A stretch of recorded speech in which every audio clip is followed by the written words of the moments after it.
Let the wild rumpus begin. As directed, I'm here today to speak on behalf of all the grandchildren. Being not only his favorite grandchild, but his favorite grandson, he's taken us grandchildren to numerous plays at the music circus and the community center. Some of which we do not look forward to, but end up enjoying. We're so glad that we are here to celebrate his 80th birthday and look forward to many more. Praise Nico Arellanes.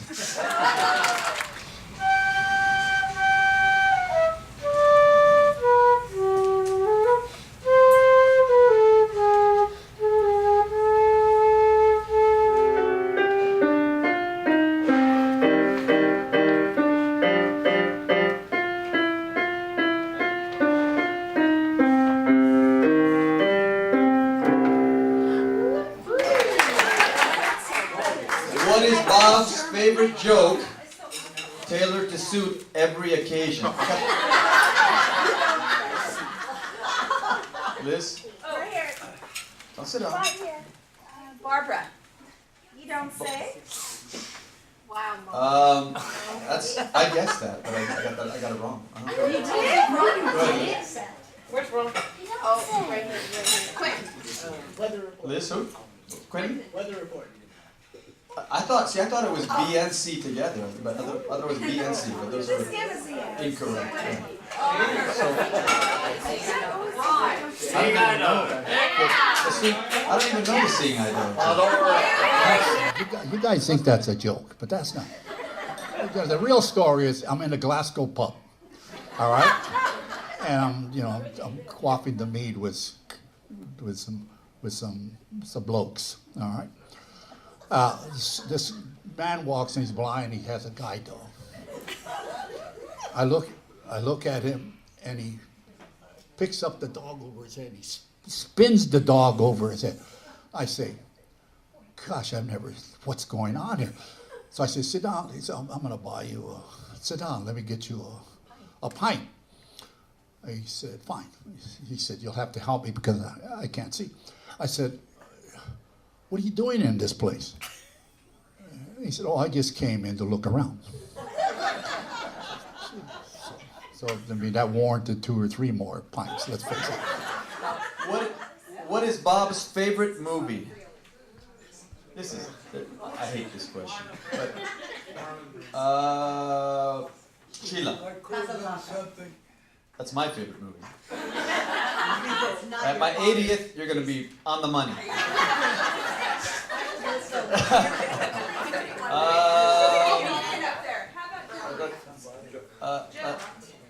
Joan. That's what I guessed, and I was wrong. Yeah, no. Yeah, who can forget the unforgettable Avanti? That was actually a 1927 silent movie with Mary Pickford and Lionel Barrymore. Yeah, Rudolph Valentino. Yeah, Avanti. It was Billy Wilder directed, Jack Lemmon. It was huge back in 1956. It was all anybody could talk about, actually. The Cold War was put on hold for... So this man, he walks to a farm looking to buy a horse. And this Greek man who owns the farm says, what kind of horse are you looking for? He says, I want a horse that can run. So they're walking to the racing horses, but the man stops and looks at this horse and says, that's a beautiful horse. But the Greek man says, the horse don't look too good. And the man says, the horse is beautiful. What are you talking about? And he says, trust me, the horse don't look too good. And the man just looks at him funny, saying, you know what? I'm going to buy the horse. And the guy says, okay, all right, buy the horse. A week later, the man comes back saying, you sold me a blind horse. And the Greek man says, I told you, the horse don't look too good.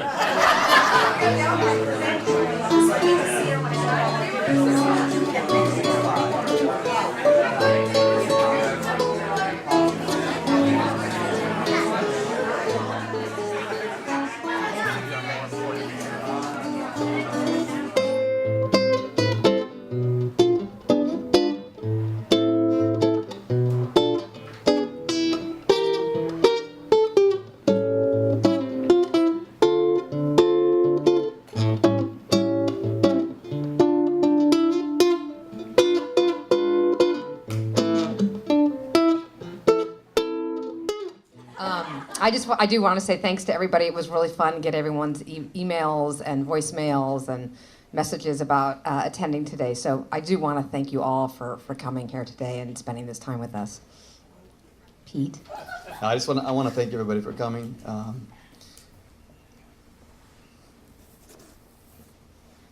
It's just that we live in Bakersfield now. It's always great to come up here and see everybody. I just want to say there's a couple of great dads that I deep breath was reminded of when I came in this morning. George Matthews, there's Chris in the corner. God rest his soul.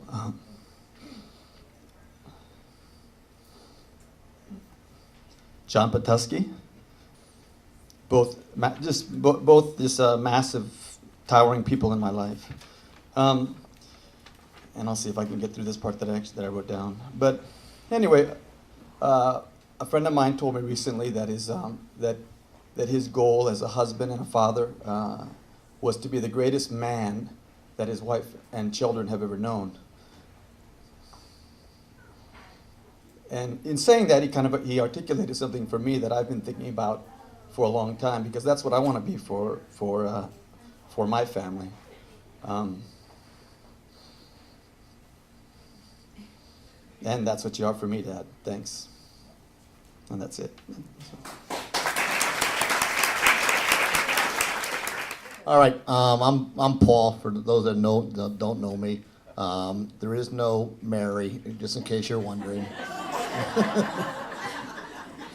Yeah, I mean, I don't know how many times we've had to listen to that joke. We've got a sister named Mary, but anyway. But anyway, first, one of like I said, Peter reiterated a little bit of what Peter said. Thank you for all coming. It's I look through the room, and it's a lifetime. 52 years of memories looking at everybody here. It's not, I know we're celebrating my dad's 80th birthday, but like I said, for us as kids and everything, I mean, we've grown up with just about everybody here, living in Rancho, Sac State, all the soccer, just everything. So, appreciate being here, and like I said, it's heartwarming for us. Also, one other person that, before I get to the real toast, and I want to pay a little bit of tribute to is my mom, Joanne. I mean, I know she'll pass, she'll say, Liz and Lisa put all the stuff together, but she had a lot to do with it, and the pictures and everything, and kind of being there for my dad and supporting him, the whole, 51 years now? 54. 54, wow. So, yeah, couldn't be 51 because I'm 52.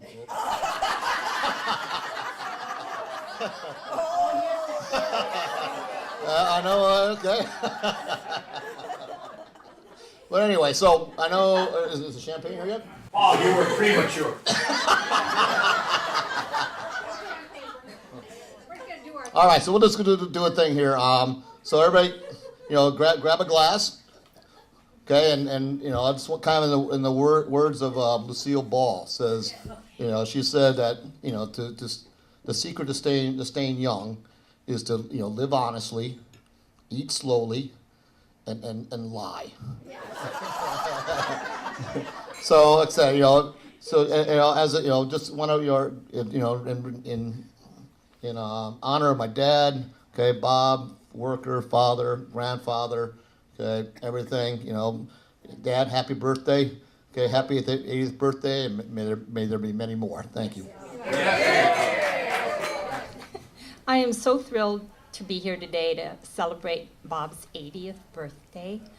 As Joanne told you, I have known Bob since the early 70s and worked with him for, I thought it was 27 years, but okay, 26, until he retired from Sac State.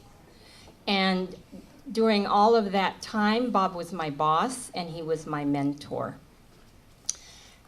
On a professional level, Bob was viewed as a very superb leader.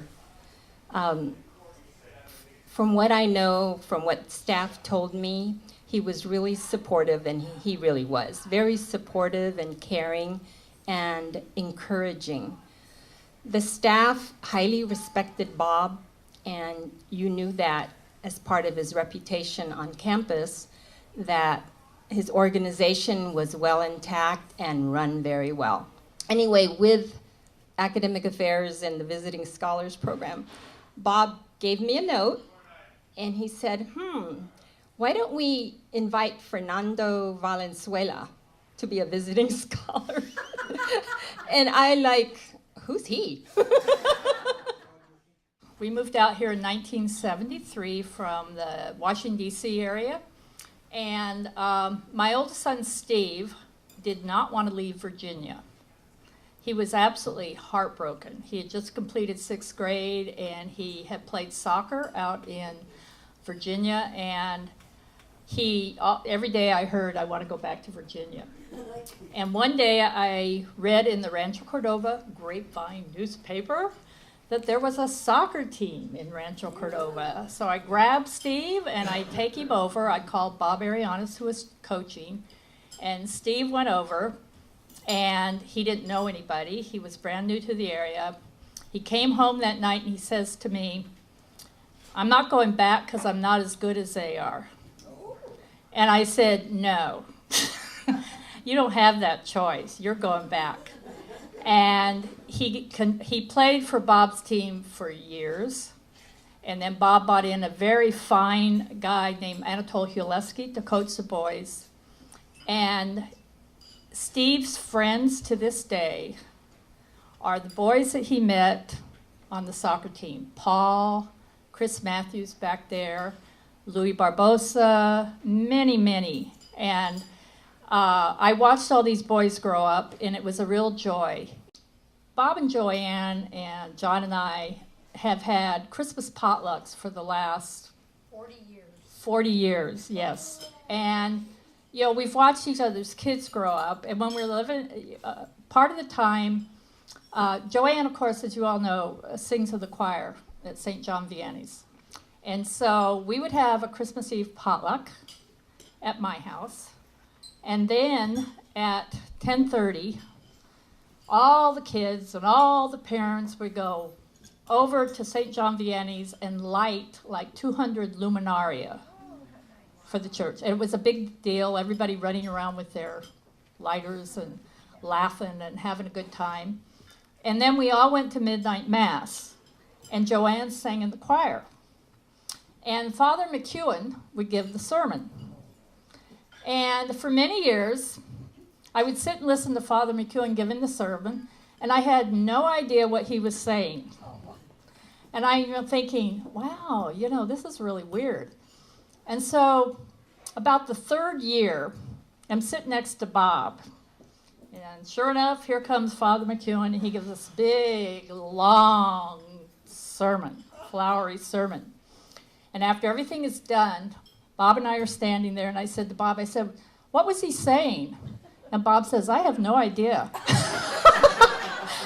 And it was like, good, he's a professor at Sac State, so I needn't worry any longer. So anyway, happy birthday, Bob. You're the best. Thank you. You know, everybody loves soccer because of Bob, and everybody loves Bob.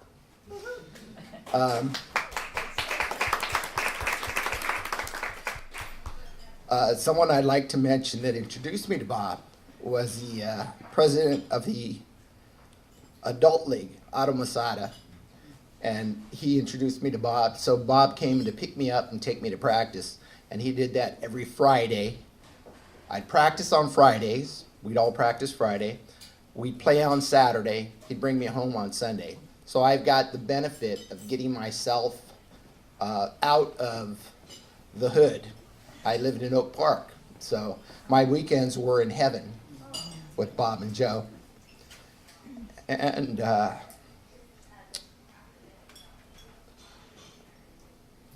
everyone that I went to school with, maybe in Oak Park, I went to a private Catholic school.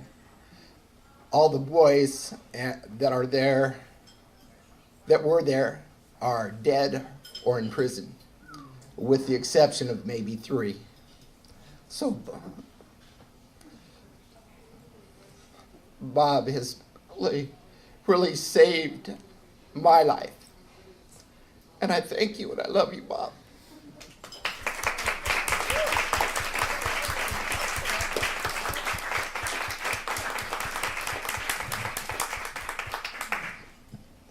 One other thing is Joanne has had to tolerate me for all this time as well. And she was just such a hard worker. Every morning, early in the morning on Saturday morning, doing laundry. And Louis, let me wash your clothes. And are you ready? Come on, let's get ready. And so thank you, Joanne, as well.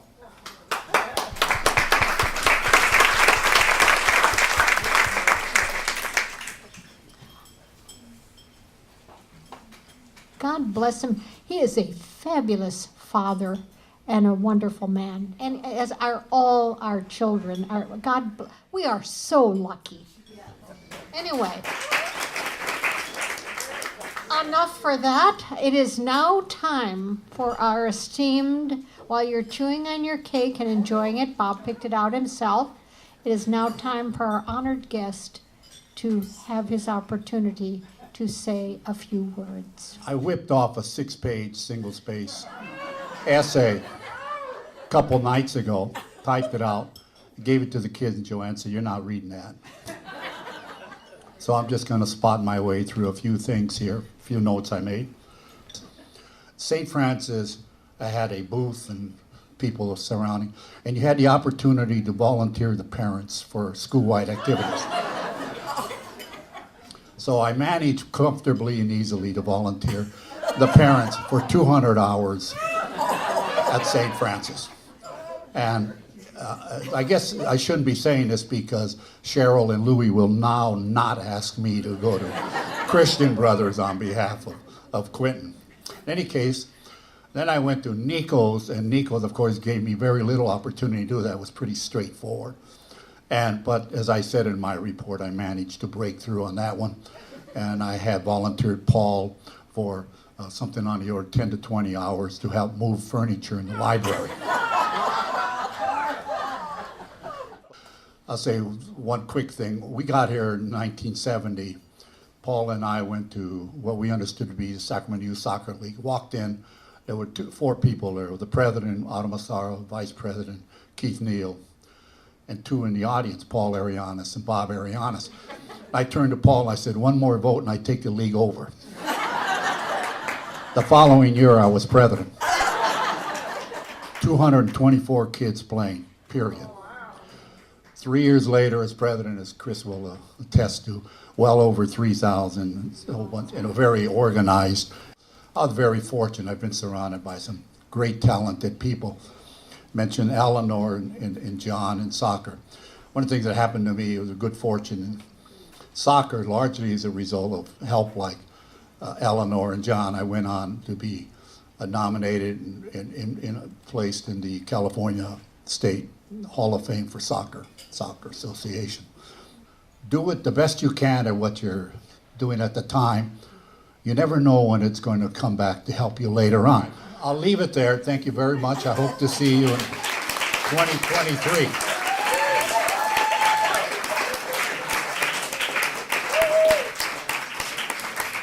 And Bob has led a fantastic life, and I feel so blessed to have shared 58 years with him as part of it. And it continues to, every day continues to be an interesting experience.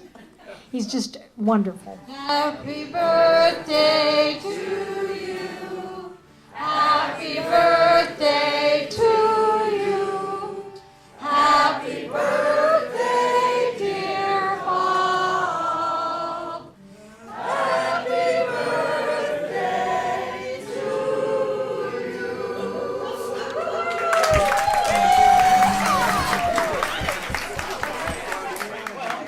Happy birthday, Bob. We love you very much, and I feel very honored every day when I go to work to be at the place that Bob built. Dad, this is Paul, your son, your oldest son. Just want to wish you a happy 80th birthday. It was a great day, and had a great time. And thank you for everything you've done for myself and my family and brothers and sisters and friends and everything else. So I'll celebrate the day. I hope you have a great day and look forward to spending the many more with you. Thank you. Okay, go ahead. Hi, Bob. Thank you very much. I feel honored to be invited here to your 80th. I've enjoyed knowing you all these years, especially when you sat in my classes and when you were dean at continuing education. Muchas felicidades. Bob, just want to say congratulations on your 80th birthday. It's a milestone in everyone's life. We would like to wish Bob a happy 80th birthday.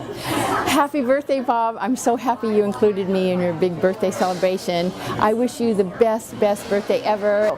Have a happy birthday. And give my heartfelt thanks to all the years of attention that you gave to not just all the kids, but myself as well. Love you very much. Hey, happy birthday, Dad. It has been just such an honor to have you as my father my whole life and to be able to celebrate that today with so many wonderful people that you have brought into our lives through all of your wonderful contributions and accomplishments. So we are happy to be here. Happy birthday, Bob. Thank you very much for being part of my life. Allow me to be part of yours. Allow me to be part of your family with your lovely daughter and lovely wife and kids. And thank you. Happy 80th birthday. We love you. Happy birthday, Bob. Happy birthday, Bob.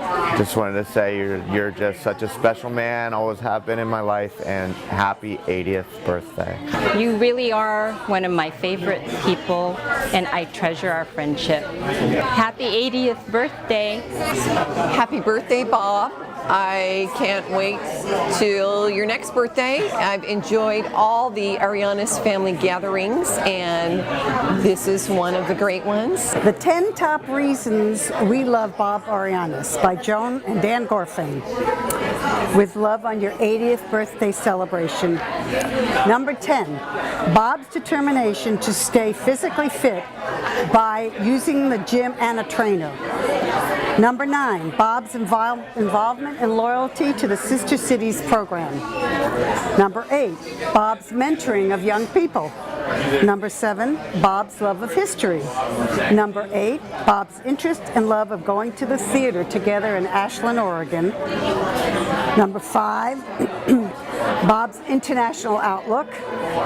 Number 4, Bob and Joanne's postcards from their travels. Number 3, Bob's love for his family, including many members of the extended Arellanes family. Number 2, Bob's positive support of Joanne at home, health, family, and educational activities. And the number 1 reason we love Bob, Bob's great laugh, which makes the world seem right. Many happy days for Bob and Joanne. Now remember, Joanne is an important part of this though too. So we are connected in many ways, and we hope to be connected for many more years. And we love being here. Thank you so much. Bob, muchísimas gracias por tenerme aquí en tu día tan más fabuloso de tus 80 años. Estoy tan agradecida que nunca mataste a mi esposo de tantas cosas que tuvieron que hacer en la universidad, y te felicito y que Dios te cuide por muchos más años. Muchos besos, y voy a bailar un tango por ti allá en la casa en México. Adiós. Tis a brief history of our dear friend Bob. A man of the world, but never a snob. He celebrates birthdays just like all of us. Keep it simple, he says. I don't want to fuss. So we'll race through the decades quick as a wink. We'll get to the present before he can blink. Bob loves his life. He enjoys it plenty. But what can we say? He's no longer 20. This isn't a joke, and it's not even dirty. But Bob, let's face it, has passed by 30. Hail to the chief, oh lordy, lordy. Our Bob will never again see 40. Without being shifty, and ain't it nifty? Bob has bid goodbye to 50. He had his fun, he had his kicks. He lived it up at 10 times 6. Doing quite well, he wasn't vexed. When it dawned on him that 70 was next. But now he's come to a blip in the road. He's done so much to shoulder his load. Hold on to your hat, this thought is weighty. Bob Arellanes, you are really 80. Feliz cumpleaños, we'll say it again. Happy birthday to you from Sheila and Ken. Happy birthday, Grandpa Bob. Thank you for all that you do for our family. Happy 80th birthday, and we'll be back for your 90th. You're my mentor, my guide, and I just love you so much. Happy 80th birthday. Happy birthday, Bob. We love you. Happy birthday to you. Happy birthday to you. Happy birthday, dear Grandpa Bob. Happy birthday to you. Happy 80th, Bob. I'd just like to thank you for all that you've done for me and my family. You've been such a great role model for me and my sisters, and happy birthday again. Thank you. Well, hi there, Bob. It's your family in Indiana. And I'm really from Michigan, but I'm visiting Indiana. And even my little Chihuahua dog is here, Bambi. And what would you like to tell Bob on his birthday, Mom? Happy birthday to you. Happy birthday to you. May God bless you and keep you well and live to be at least 100 to 125. I love you. Hey, and this is Tony. Going to say happy birthday, 80 years old. That's special. Because I just celebrated my 75th birthday and we had a whole bunch of family here and we had a great time. Hope your birthday is as good as mine was. Thank you. Wow, you people are all old. I'm only the speed limit of 55 this year. Yuck, yuck, yuck. And how old is the doggy? We think she's about 4 years old. Happy birthday, doggy. Happy birthday, Bob. We love happy you. birthday. Hi, everybody. Have a good one. Bob Arellanes is our hero to the core. We celebrate your 80 years and wish you many more. From vintage jokes and stories to unknown throughout the clan. Our history and cinema, he is an avid fan. Always there to lend a hand and check for core advice. Whenever needs arise, he asks, no need to ask him twice. Bob Arellanes, our hero to the core. We celebrate your 80 years and wish you many more. This has been a wonderful day. I'm so happy to have shared all of these years with Bob because, you know, my life didn't really start until I met Bob. He exposed me to so many interesting experiences and with such love, such support, such affection, and I am deeply grateful and glad that we had this day that we could reminisce and remember. I've been very fortunate. I grew up in East LA. Things could have been disastrous. I met Joanne. From then on, it's just been a life of happiness, adventure. The person who gives all the time is Joanne. We have a wonderful family. She is the glue. She holds it together. I'm very fortunate, very, very fortunate. Thank you. One more time.